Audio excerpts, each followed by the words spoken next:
හරි. Personal branding එහෙම නැත්නම් පෞද්ගලික සන්නම් කරන්නේ. එතකොට ගිය අවුරුද්දේ පේපර් එකේ ම්,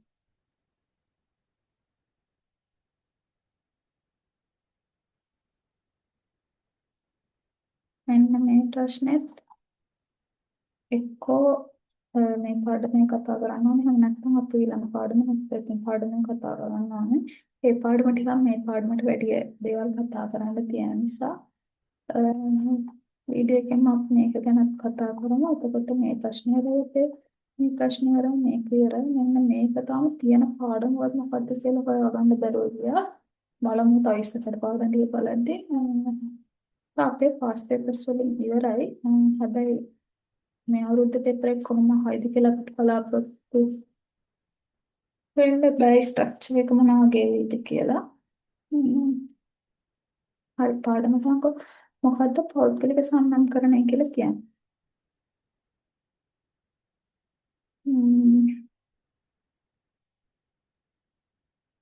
පුද්ගලයෙකුගේ දක්ෂතා අපේ විශේෂත්වය ම්,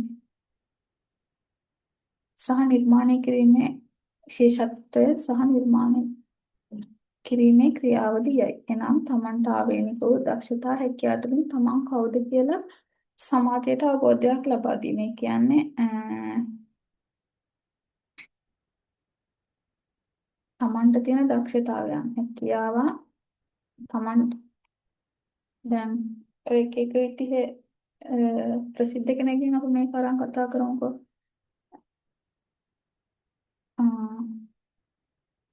ආදරන් ලෝචි ලෝචිව ගත්තාම ලෝචි එයාට තියෙන විනෝදාත්මක රංගපෑමේ හැකියාව තුළින් තමයි එයා ප්‍රසිද්ධ වුනේ.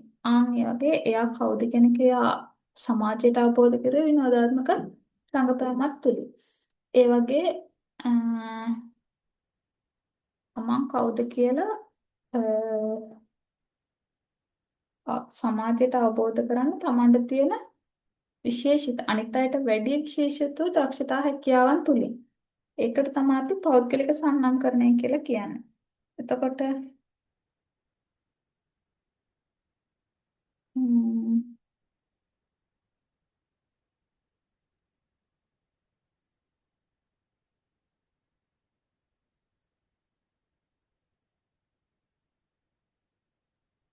තමන්ව අන් අය සමග සැසඳීමේදී කැපී පෙනීමට හැකි වීම තමයි කෙටියෙන් කියන නම් පෞද්ගලික සම්මානකරණය කියලා කියන්නේ.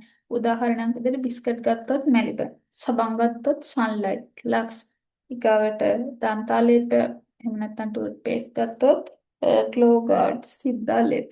ඒ වගේ යාළුවගේ නම් වලින් තමයි පර්සනල් බ්‍රෑන්ඩ් එකෙන් තමයි හැමෝම අඳුරන්නේ සන්නයි. ඊට පස්සේ මේකත් එක්කම අහන්න පුළුවන් දෙයක් තමයි මොකද්ද මේ සන්නම? සන්නම් හැඳුනුමක් කියලා කියන්නේ. තමන්ගේ ව්‍යාපාරයේ පෞද්ගලිකත්වය හා පාරිභෝගිකයාට වන පොරොන්දුව තමයි සන්නමක් කියලා කියන්නේ. එතකොට පෞද්ගලික සන්නම්කරණය කියන එක අපි ඛණ්ඩව ක්‍රියාවලියක් විදිහට ටිකටම කරගෙන යන්න ඕන.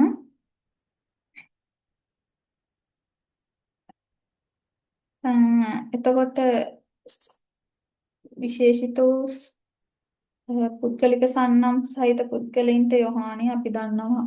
මැනිකේ මගේ හිත අපි ඒ කාලේ දැන් මීට අවුරුදු 4-5කට කලින් අපි ඕලෙවල් තේලෙවල් ඒලෙවල් ඉතර වෙන්නදී. ඒ ප්‍රසිද්ධ වුණා ඊගාවට භාතිය සන්තෝෂ් භාතිය කිව්ව ගම සන්තෝෂ් කියන එකත් කියන. ඒ කියන්නේ යාළ දෙන්න එහෙම්මයි ප්‍රසිද්ධ. ඊගාවට ලසිත් මාලිංග දැන් ලසිත් මාලිංග වල උදාහරණ කෙනෙක් නැහැ. එයා මේ ප්‍රසිද්ධ මේ ටිකට් වල පන්දු යවන්නේ දක්ෂ.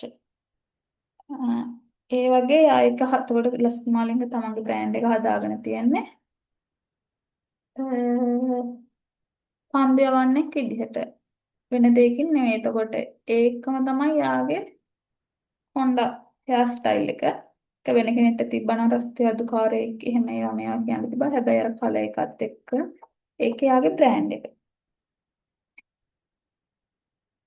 ඊට පස්සේ ඔඩෙල් ඔඩෙල් අපි දන්නා මේ ටාර කියන්නේ ඉන්න ව්‍යාපාරික කාන්තාව ඇයගේ මේ සුරතල් අසරණ වන වීදි සුරතල් සතුන් බලා ගැනීමේ ක්‍රියාවලියක් කරා ඒ වලකින් තමයි ඒ ජනප්‍රිය වුණේ.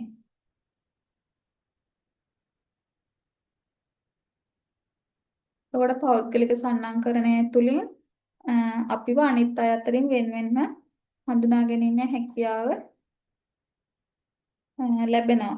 ඔයා මොකද්ද කරන්නේ? ඒවා මිනිසුන්ගේ අවධානය ලැබෙන විදිහට කරන්නේ කොහොමද? කියන දේ පෞද්ගලික සන්නංකරණය තුළින් මොකද්ද ප්‍රකාශ වෙනවා. එතකොට මේක එකපාර වෙන දෙයක් නෙමෙයි දිගු කාලීනව පුරුදු පුහුණු වීම තුළින් කැපකිරීම තුළින් පියවරෙන් පියවර ගොඩනැගෙන දෙයක්. එතකොට පෞද්ගලික සන්නම්කරණය නිර්මාණය කරන්න පුළුවන් වේදිකාවන් මොනවද? YouTube දැන් සමහර කියන්නේ දැන් මෙතන මගේ YouTube channel එක තියෙනවා. එතකොට මම නම් පෞද්ගලික සන්නමක් හදීමේ බලාපොරොත්තු වෙන්නේ මේ කිව්වේ. ඒ වගේ ඒ විදිහට දැන් යොහානිගේ දැක්කනේ. යොහානි YouTube හරහා ජනප්‍රිය වුණේ. ගාවට Facebook. ගාවට Google එකේ තමන් ප්‍රසිද්ධ පුද්ගලයෙක් නම් තමන්ගේ නම ගහපුවම තමන් ගැන ලොකු විස්තරයක් Google එක විසින් දෙනවා. ඊට පස්සේ Twitter.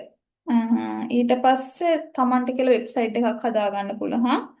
LinkedIn. අන්න එතනින් මං හිතන්නේ මෙතනින් වෙන්න ඇති මෙන්න මේ ප්‍රශ්නේ අහන්න නැත්තේ. නැත්තම් ඊළඟ පාඩමෙන්. ඒකේ අහන්නේ සමාජ මාධ්‍ය LinkedIn සමාජ මාධ්‍ය ජාලය භාවිතා කිරීමෙන් රැකියා අපේක්ෂකයෙකුට ලබාගත හැකි වාසික ලකුණු 20. එතකොට මොකද්ද මේ LinkedIn කියන්නේ?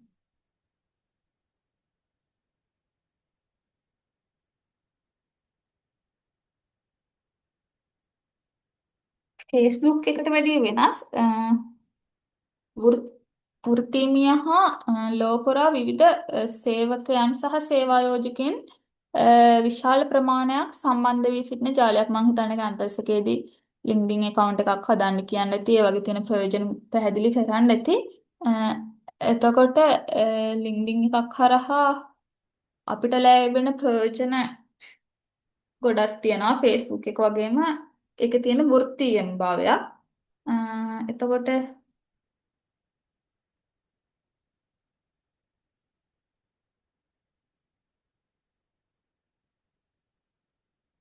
LinkedIn එක හරහා අපිට පුළුවන් රැකියා අවස්ථා සොයා ගන්න. මොකද ඔයාලට LinkedIn account එකක් තියෙනවා නම් ඔයාලා දකිනවා අලුත් job advertisement තියෙනවා නම් ඒවා පළ වෙනවා. එතකොට ඔයාලවගේ qualifications දාලා ඔයාලා එහෙම මේ තමන්ගේ ප්‍රොෆයිල් එක ලස්සනට හදලා තියෙනවා නම් ඒ වගේ ඉන්න ආයතන ප්‍රධානීන්ට ඔයාලගේ මේ ප්‍රොෆයිල් එක දැක්කහම මේ ඔයාලට ඉන්වයිට් කරන්න පුළුවන් අපේ ආයතනත් එක්ක සම්බන්ධ වෙන්න කියලා. එහෙම නැත්නම් ඔයාලට ඒ වේකන්සිස් දැක්කහම ඒ හරහා ඇප්ලයි කරන්න පුළුවන්. එහෙම රැකියා අවස්ථා හොයාගන්න පුළුවන් වෙනවා. ඊට පස්සේ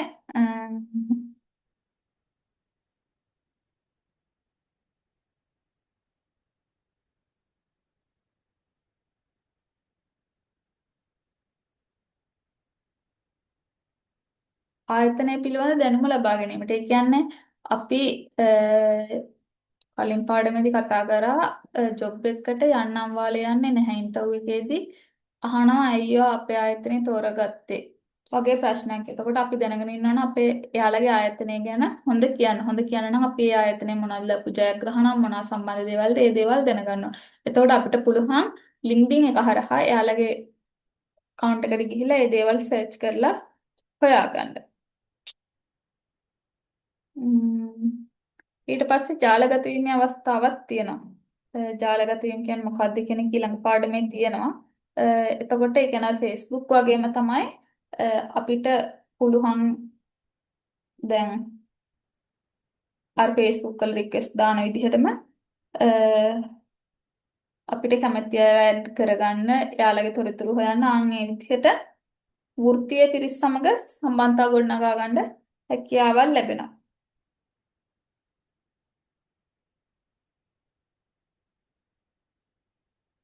ඊට පස්සේ පෞද්ගලික සන්නාමයක් ගොඩනගා ගන්නත් පුළුවන් වෙනවා. ඒ කියන්නේ ඔයාගේ තියෙන දක්ෂතාවය, අධ්‍යාපනික සුදුසුකම්, පළපුරුද්ද කියන දේවල් ඔයාගේ LinkedIn account එකේ අප්ඩේට් කරලා මේ ඔයාට පුළුවන් ලෝකයක් ඉස්සරහම ඔයාගේ කියලා බ්‍රෑන්ඩ් එකක් හදාගන්න.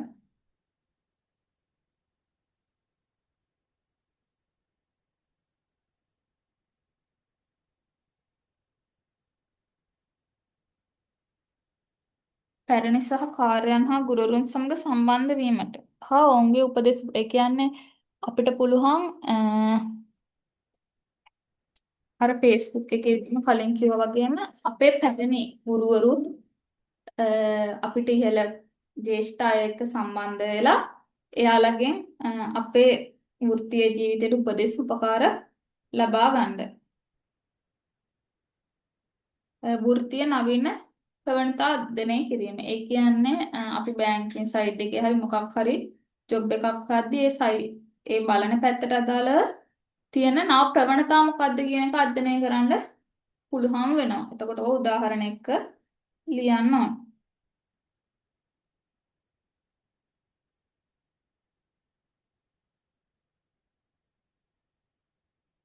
ඊට පස්සේ ආයතනවල වැඩ පරිසරය ගැන අදහසක් ලබා ගන්න පුළුවන් වෙනවා.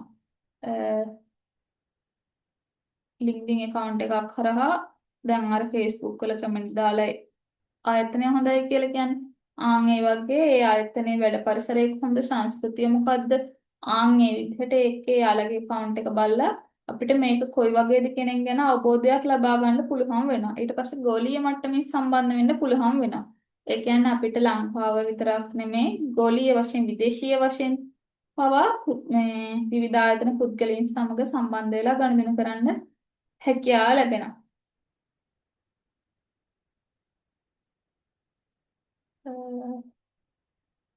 යක් කිව්වද මතක නැහැ. ඒ විදිහට කරුණු අඩුම තරමේ ලකුණු 20ක් නේ. එතකොට කරුණු 10ක්වත් ඒ වගේ LinkedIn වලින් දීලා විස්තර කරන්න ඕන උදාහරණත් එක්ක මම හිතන්නේ ඒක අවුරුද්දෙන් ලකුණු 20කට ප්‍රශ්න නැහැ කියලා. ලකුණු 10කට කියන්නේ සාමාන්‍යයෙන් කොලයක් දෙන්නවත් නේ. එතකොට ඒ වගේ කරුණු ටිකක් ලියලා විස්තර කරන්න ඕන. ඊට පස්සේ අපි කතා කර හිටියේ පර්සනල් බ්‍රෑන්ඩින් ගැන.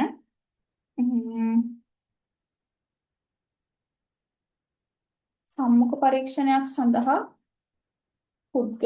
පෞද්ගලික සන්නාමකරණය වැදගත් වෙන්නේ කොහොමද? එතකොට මේ පාඩයෙන් මම කිව්වොත් අහන්න පුළුවන් ප්‍රශ්න විදිහට ලකුණු දෙකේ තුනේ ප්‍රශ්න වලින් නම් ස්ට්‍රක්චර් එක වෙනස් වෙලා අහන්න පුළුවන් නේ. එතකොට ලකුණු 3-4කට උනත් පෞද්ගලික සන්නාමකරණය කියන්නේ මොකක්ද? ගඩක් බලමු මේ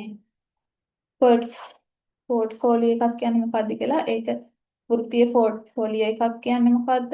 ඊට පස්සේ මෙන්න මේක සම්මුඛ පරීක්ෂණයකදී පෞද්ගලික සන්නාමකරණය වැදගත් වෙන්නේ ජොබ් එකකට අයදුම් කිරීමේදී වෘත්තීය පෝර්ට්ෆෝලියෝ එකක් වැදගත් වෙන්නේ ඇයි සහ LinkedIn account එක වැදගත් වෙනවා. ওই ප්‍රශ්න පහ තමයි අපිට මේ පාඩමෙන් අහන්න පුළුවන්. එතකොට මම LinkedIn account එක වැදගත්කම දුවා.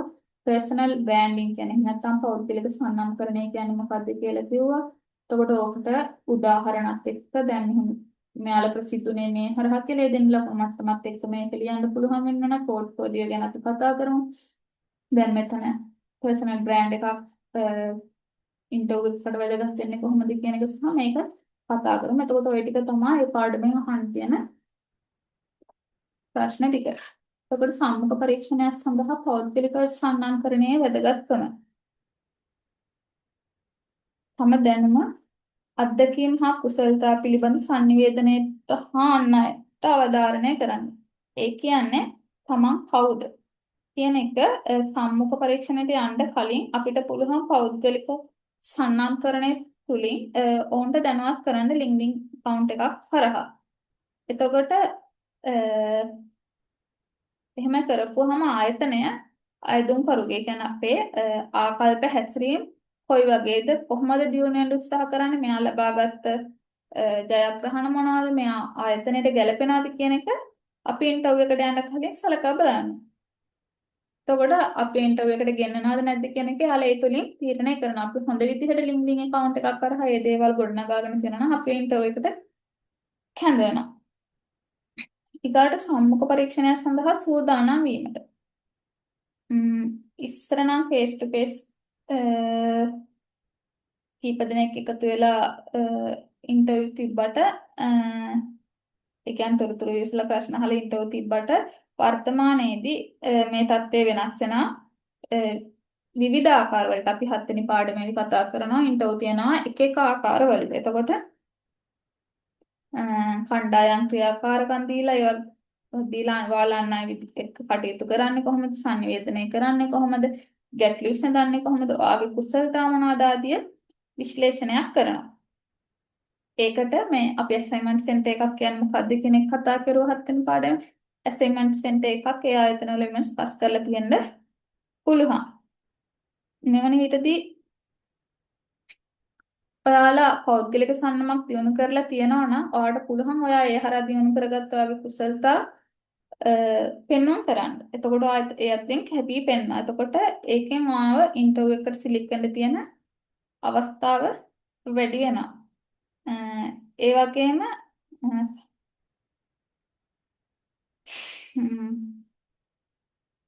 ඔයාගේ පෙනුම ඒ කියන්නේ පිළිවෙල පිරිසිදු බව හැකියාවට වෘත්තියට ගැළපෙන විදිහට ඇඳ පැළඳගෙන ඉන්න එක ඉතා වැදගත් වෙනවා. ඒ වගේම තමයි කෙනෙක්ගේ හිනාව. අනිත් දේ අතට අත දෙන ආකාරය අපි අතට දෙන ආකාරයේ කලින් කෙත් කතා කරා. එතකොට අතට අත දෙන ආකාර කීපයක් තියෙනවා. එතකොට ඒවට සිංහල නම් දන්නේ නැහැ. ඉංග්‍රීසියෙන් firm and shake, wet fish and wet fish handshake, crush handshake, firm handshake, wet fish handshake, crush handshake. එතකොට හරියාකාරයෙන් මට මතක විදිහට 7 හෝ 8 පාඩමේ පෙන්නුවා ෆර්ම් හෑන්ඩ්ෂේක් එක අනිත් එක වැරදි. ඒක මෙහෙම ආකාර කීපයක් තියෙනවා. ඒවා මේ වගේ මේ විදිහට ඒ ආකාරය කියන්න පුළුවන්. මේක හරියාකාරය වෙන්නේ මෙහෙම අතට අත දෙන ආකාරයෙන් ඊගාඩ පුටුව හරියට තියෙන විදිහෙන් සිනහ වගේ දේවල් සිනහ වෙන ආකාරයෙන් වගේ දේවල් වලින් අපිව පරීක්ෂාවකට ලක් වෙනවා. අපි මේකට සුදුසුයිද නැද්ද කියන එක කියලා කියන්න පුළුවන්.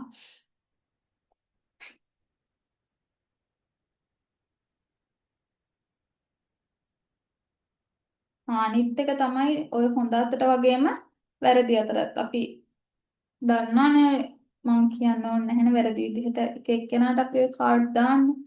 එතකොට එහෙම වැරදි විදිහට ඍණාත්මක විදිහට සම්නමක් Tamanට නිර්මාණය කර ගැනීම කරන්න හොඳ නැහැ. අපි හැම විටම කටයුතු කරන්න ඕන ධනාත්මක සම්නමක් ගොඩනගා ගන්න. මෙයා මේකේදී අහන්න පුළුවන් තව ප්‍රශ්නයක් තමයි සම්නමක් කියන්නේ මොකද්ද කියන එක. ඊට පස්සේ වෘත්තීය පෝර්ට්ෆෝලියෝ එකක් කියන්නේ මොකද්ද? පුද්ගලයෙකුගේ අධ්‍යාපන වෘත්තීය පළපුරුද්ද දක්ෂතා සහ සාර්ථකත්වයන් එකතු වන ලිපි ගණුවකි. මේවා ඩිජිටල් ආකාරයක් ඔස්සේ CD, වීඩියෝ, ස්ලයිඩ් ෂෝ ආදී විවිධ ආකාරවලින් ඉදිරිපත් කළ හැකිය. ඔබ විසින් සිදු කළ විවිධ සමාජ කටයුතු, සුබ සාධන කටයුතු, විවිධ වැඩසටහන් ආදියෙන්ද ඔබගේ දක්ෂතාවයන් වර්ධනය කරගත් ආකාරය දක්වමින් ඉහත ආකාරයට මේ නිර්මාණය කළ හැකිය. ඒ කියන්නේ ඔයාගේ වෘත්තීය පළපුරුද්ද ජොබ් එකේ එක්ස්පීරියන්ස් අනුව ඉගෙනගත්ත අධ්‍යාපන এডুকেෂන් දේවල් අනුව Tamanට තියෙන දක්ෂතාවයන් ස්කිල්ස් හැකියාවන් මොනවද කියලා දැන් අපිට හැම එකටම සහතික හම්බෙන්නේ නැහැ. මම කලින්වත් මේ පෝර්ට්ෆෝලියෝ එකක් ගැන කිව්වා. ඒතකොට හැම දෙයකටම අපිට සහතික හම්බෙන්නේ නැහැ. එතකොට ඒ දේවල් අපිට ඔප්පු කරන්න පුළුවන් ෆොටෝස් අරගෙන වීඩියෝස් අරගෙන CD විදිහට ඒ වගේ මොන විදිහට හරි ඉදිරිපත් කරන්න පුළුවන් LinkedIn account එකක් හරහා. එතකොට මේක විවිධ සමාජ කටයුතු මම කලින් කියද්දිත් කිව්වා ඔය ඉස්කෝල වල ගිහිල්ලා ඔය කැම්පස් දෙන්න ළමයි උගන්වන්නේ. එතකොට එයාලා ෆොටෝස් අරගෙන දානවා. ඒ වගේ ඒවා සුබ සාධන සමාජ කටයුතු. සමාජ කටයුතුනේ. එතකොට ඒවා සුබ සාධන කටයුතු විවිධ වැඩසටහන් ආදියනොත් ඒ විදිහට ඔයාලට ෆොටෝ අරගෙන මෙන්න මේ CD, වීඩියෝස්, ෆොටෝස් ආදී විදිහට දක්වමින් පෝර්ට්ෆෝලියෝ එකක් නිර්මාණය කරගන්න පුළුවන්. මේක කටපාඩම් කරන්න දෙයක් නැහැ. මේකයි කියන දේ දහස් වලට දාගෙන උදාහරණ එක්ක ඔයාලගෙන් ප්‍රශ්නයක් අහුවොත් දෙන ලකුණු ප්‍රමාණය අනුව ලියන්න තියෙනවා. එතකොට මේකෙදී අහන වැදගත් දේ තමයි කොහොමද පෝර්ට්ෆෝලියෝ එක මේ හැකියාවකට උපකාරී වෙන්නේ කියලා.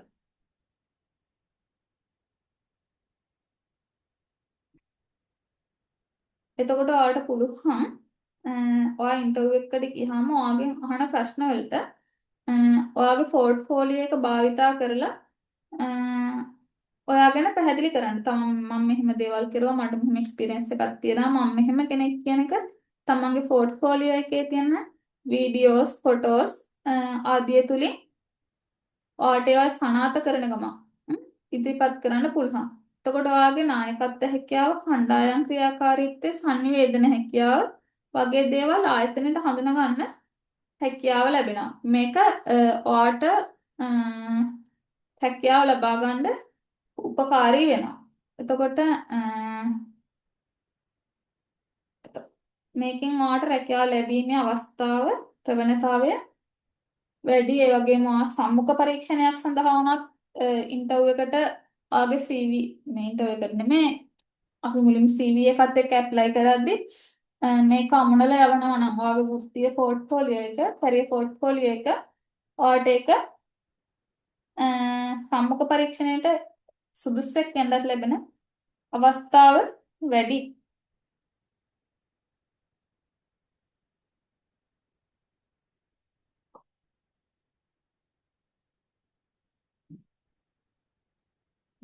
ගාට වේතන වැඩි ඉහළ යන්න වගේම ඔයාට උසස් සීම් ලබා ගන්නත් මේ හරහා පුළුවන්. ඒ වගේම අපේ මේ පෝර්ට්ෆෝලියෝ කියන එක අපි දිනපතා හැමතිස්සෙම යාවත්කාලීන කරන්න ඕන, අප්ඩේට් කරන්න ඕන.